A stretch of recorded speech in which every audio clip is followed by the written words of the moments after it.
Hello out there once again to all my fellow Fix-It employees. Welcome back to another episode of How to Satisfactory 1.0. Jeffrey, you interrupted my intro. Like, WTF, dude. Seriously. Alright, so where was I? Oh yeah, doing my intro. So, this is my brand new Let's Play series that's also more of a tutorial and guide for new players to the game. If this is the first episode you are watching and you're trying to figure out how to play the game, well then I suggest going back and watching it from the very beginning with episode 1. Today's episode, hunting season. What are we hunting? Well, a few different things really. Local wildlife that we can make into DNA capsules, crash sites, power slugs, and some new resources. So without further ado, let's get this conveyor rolling. Alright, so one of the first things you're going to notice is I have changed my paint scheme throughout the factory. I'm kind of going with this kind of neon blue and neon pink kind of motif right here. I think it's very much a 90s feel to it. I feel like the Saved by the Bell cast would totally approve of this. Now, before we head out from the factory to go exploring around everywhere on a little safari adventure, we're going to need a couple of things first. So if we come over here to our map, come up here into Alien Megafauna, and you will see we need to unlock a couple of things here that will be very beneficial to us. One of them is Inflated Pocket Dimension. Is that another 6 inventory slots in your pocket, or are you just happy to see another episode? Alright, in order to do this, we're going to need 1,000 cable. Not a problem. We got plenty of that in our storage container down below. And we're going to need 3 protein. Also not a problem. Let's get out our handy dandy Xeno Zapper and head over here by the iron nodes next to the factory right here. Should be a charger right over there by that second one. And there's our first victim, specimen. My favorite way to kill these guys is to hit them twice as they charge at me and then get out of the way and then wait for a few months till they charge again and then do it again. Alright, so there's one. Next we'll head north right here into the little forest oasis area down here. Also, while you're out and about, make sure to grab plenty of leaves and wood. We're going to need lots of biomass. Here we go. Here's a spitter. Alright, so not very good at dodging these guys, so I just pretty much just go at them. Hit them about 6 times and then that takes care of them. Oh, okay, we got 2 spitter remains out of that one. That'll work. Okay, so that's 3, so we have what we need, but I want to get a couple more. From here, we're just going to keep heading north a little bit past the giant gas rock right there. And remember, the fastest way to travel currently is the jump and slide maneuver. Head towards the cliffs over here. There should be, right there he is. There's a charger for us. There's one more. Now, from the iron nodes right here by the cliffs, we're going to head east and around the edge of these cliffs right here. And as you go around the side of the cliff and kind of look over to the west side here a little bit of it, you're going to see this little tiny cave entrance right here with these giant blue, really pretty mushrooms growing out in front of it. Alright, now let's head down inside of this little cavern system, but be very, very careful. Take it very, very slow, because there's some things in here that some of you are probably not going to like.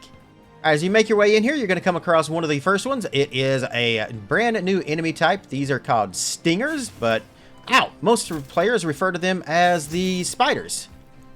They are quick, kind of hard to dodge, but not too hard to get rid of.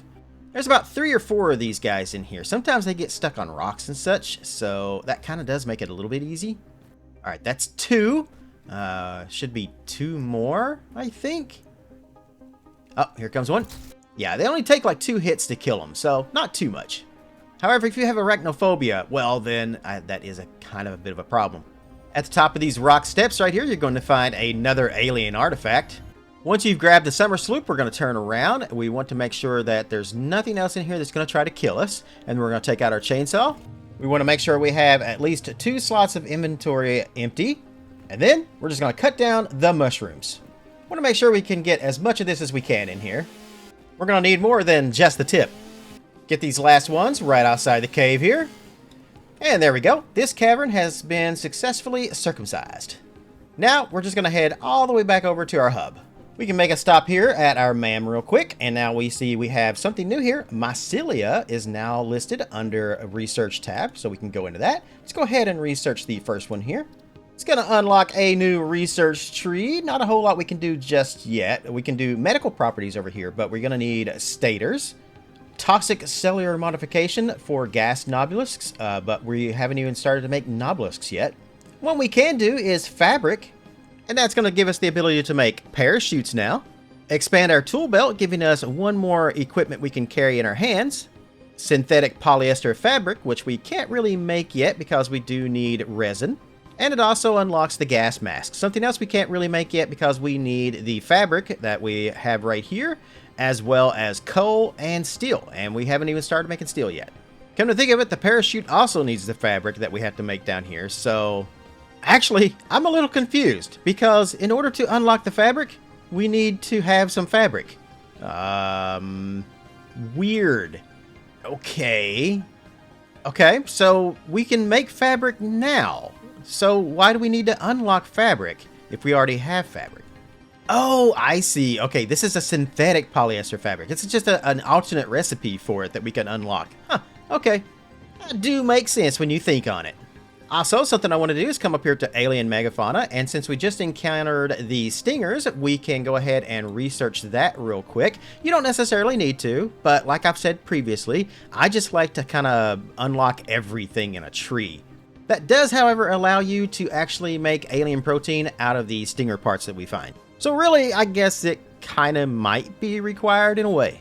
Alright, back over here to our crafting bench. Let's go ahead and make some different proteins here. Let's do the hog protein and the spitter protein, and then turn the stinger remains that we have left into stinger protein.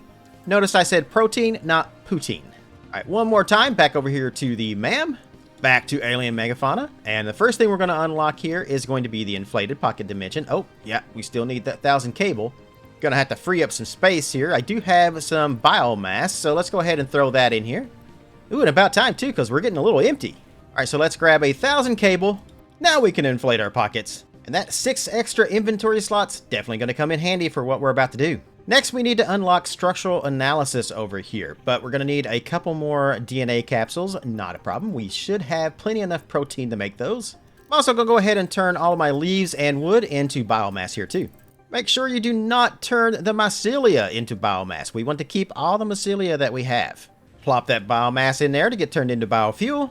Back over here to our radical 90s colored MAM. Structural analysis, researched. Now we can unlock one more thing. We can do the rebar gun. But we're going to need, let's see, 500 screws, 50 reinforced iron plates, and 25 rotors. Well, we're going to have to make those rotors, but the rest of it's easy. Let's get about 3 full stacks of screws and about 3 stacks of iron rods. Make ourselves about 25 rotors total. Now we can unlock the rebar gun, which we can make over here in our workshop. So we'll go ahead and make just one here. And then you also see the ammunition here for it as well, iron rebars. Let's do about 100 of those. And while we're here in the workshop, let's go ahead and make 4 portable miners. Go ahead and equip the rebar gun. Hit R to reload it, and he'll pop a rebar into it. Now, the rebar gun is a single-shot weapon. It works kind of like a pistol in a way. Funny thing is, when they first added the rebar into the game, I didn't really care for it. It seems to me like it didn't really do a whole lot of damage, but I think they buffed it much later on in one of the updates because it did get so much better, and is now one of my favorite weapons in the beginning of the game.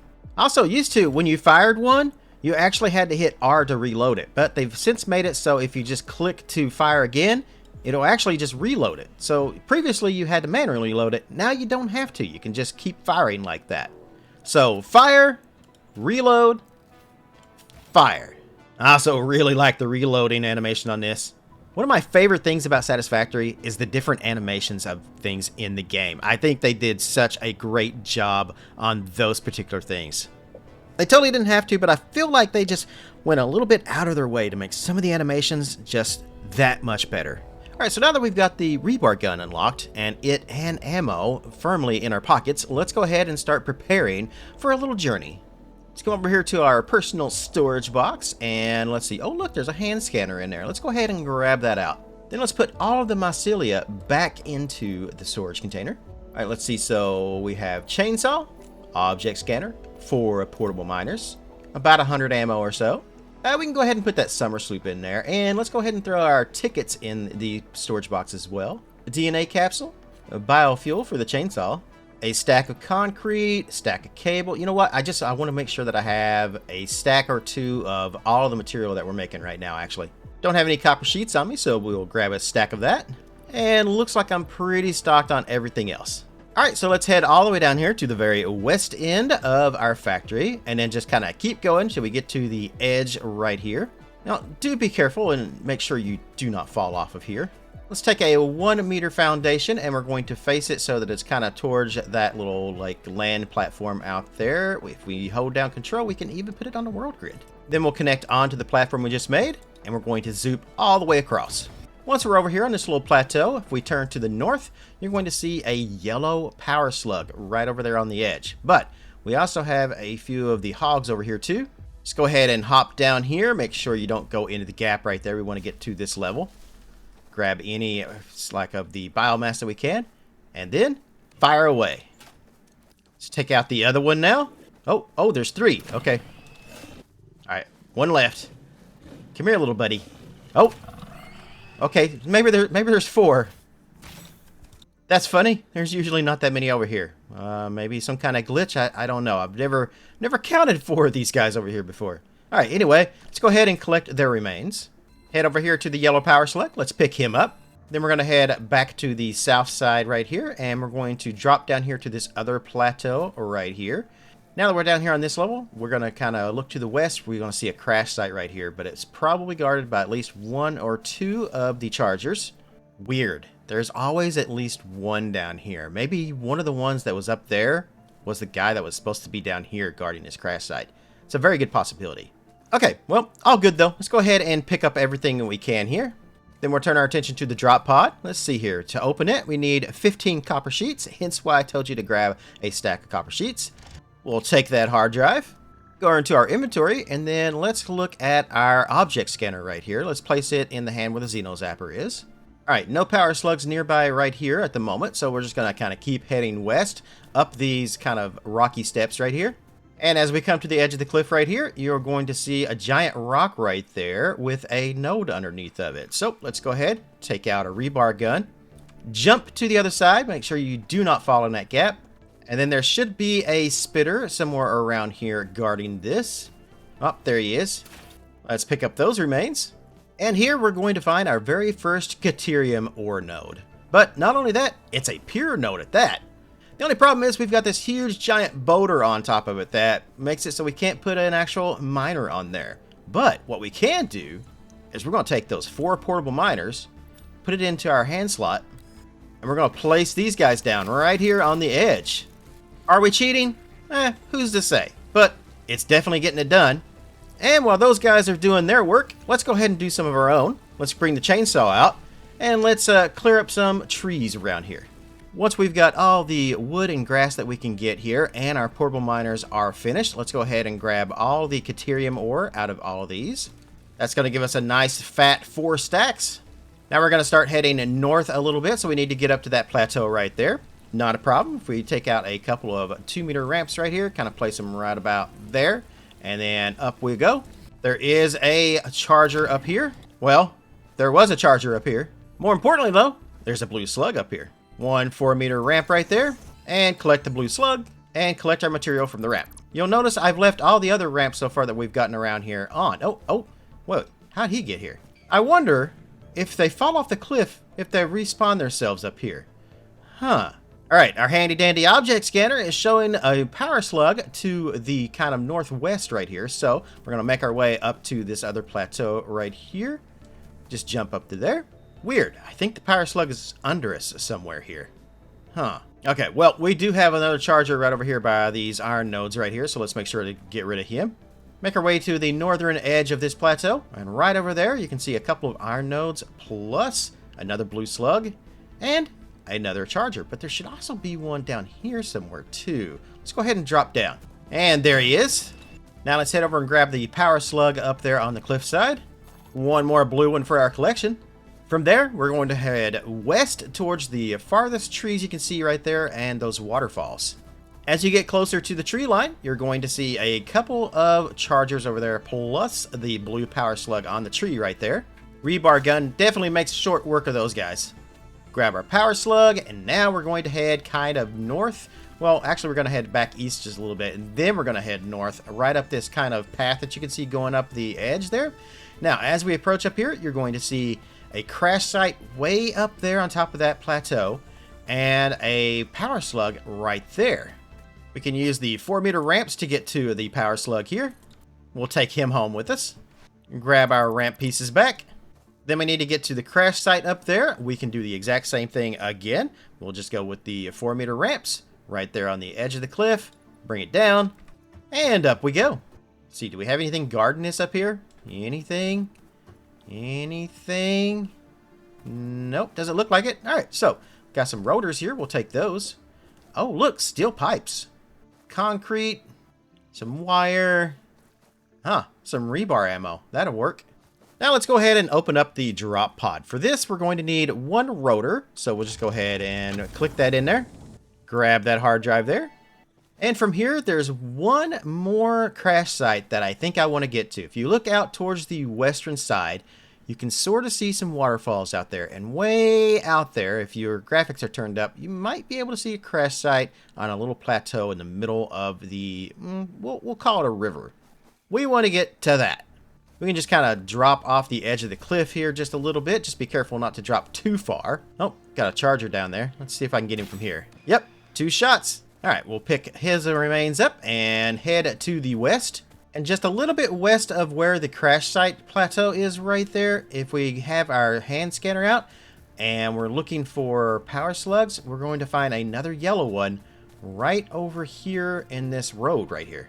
There's another spitter over there, so we need to take him out. 1 more yellow slug. And as we get closer to the cliffs right here with the water, I can hear the slight hum of an alien artifact, which is going to be right up there. I'm not going to grab him today, but if you guys feel like it, please go ahead and do so. I'm more interested in that crash site right there. So what we're going to do is let's go ahead and get some foundations out here. Just going to place it down on the ground right here, facing towards that plateau right out there. And then we're just going to zoop out, and we'll probably have to do this a couple of times. It is a long way out there. Doesn't appear to be any alien creatures over here, so we should be good. Let's pick up everything we can find here at the site. You might have to clear out a little bit of inventory. I've got like 1 thing of 8 wood here, so I'm not too worried about that 8 wood. And now I have to make a decision. Do I get rid of some leaves, or do I get rid of some cable? Or something else that's in your inventory that, you might think, oh, I could totally use that. Maybe put it in the sink if I don't need it. My thinking is that right now we need to make sure the lights are on at the factory, so we need biomass to keep everything powered. So I don't want to get rid of like an entire stack of leaves. Cable is slower to make. The rods, however, or the plates, I think the rods are going to go. So I'm just going to throw those on the ground here. Finish picking up everything I can. Those rotors and reinforced arm plates are much more important to me than the regular arm plates. And let's open up our drop pod. For this one, we're going to need 1 modular frame, which, if you remember, we picked these up at the very first crash site we found. And there's us a 3rd hard drive. Now at this point, we can start heading back over to our hub. With our inventory space being so limited, that is why I decided I'm going to wait on the alien artifact till later. However, what we can do is mark it on the map, so let's hit M to bring up our map.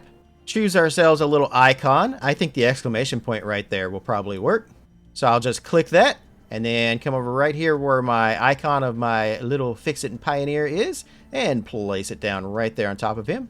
If we zoom in, we can now see that the little marker is there. I can kind of move around a little bit. You can see the little exclamation point. So now we know where this alien artifact is when we need to come back and get it later on. And now back to the hub we'll go. And home sweet home. Let's go ahead and throw all the Caterium ore that we come back with into the storage box. We're going to save that for the next episode. Let's turn all the leaves and wood that we have into biomass. Throw the biomass into a container to be turned into biofuel. And that should keep the lights on for a little bit longer. Head over to the MAM, go to Power Slugs. We can now research the yellow Power Slugs since we have one on us. That's going to unlock the next level in Power Slugs, which is the purple one. Haven't seen a purple one just yet, but they are around. Now, the difference between the yellow and the blue power slugs is that the blue power slugs, if we come over here to our crafting bench and take a look here, blue power slugs make 1 power shard each slug. Yellow ones, though, will make 2 power shards per slug. Fantastic. That gives us another 6 power shards right there. I'll throw those into our storage box. Let's go ahead and make some alien protein here. Don't make your DNA capsules just yet, though, because we're going to head back over here to the MAM. Back in the alien megafauna right here, and we can now unlock the protein inhaler as long as you've got enough barrel nuts and rotors right there, which we should after our little journey there. That just leaves a couple things left here on the tree. One is the expanded tool belt, giving us another equipment slot, and the hostile organism detection, which, I mean, honestly, this one's kind of pointless, but yeah, we'll see if we can unlock it later anyway. This one is more important, but we need steel for that seal. And yes, I realize I said steel. Let's head over to the equipment workshop real quick, and in here we should see the protein inhaler, and you can see in order to make these we need protein and we need some barrel nuts.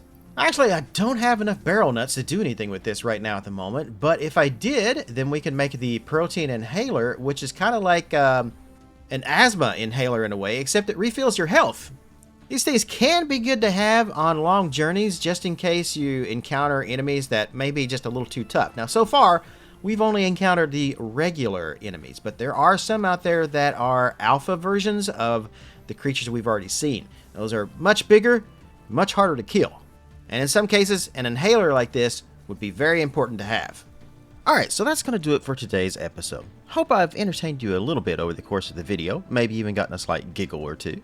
And with any luck, for the new Fix-It pioneers out there, you've learned some useful information. If you're enjoying the series, make sure to give it a thumbs up, and if you aren't already, click the subscribe button so that you won't miss a video of mine.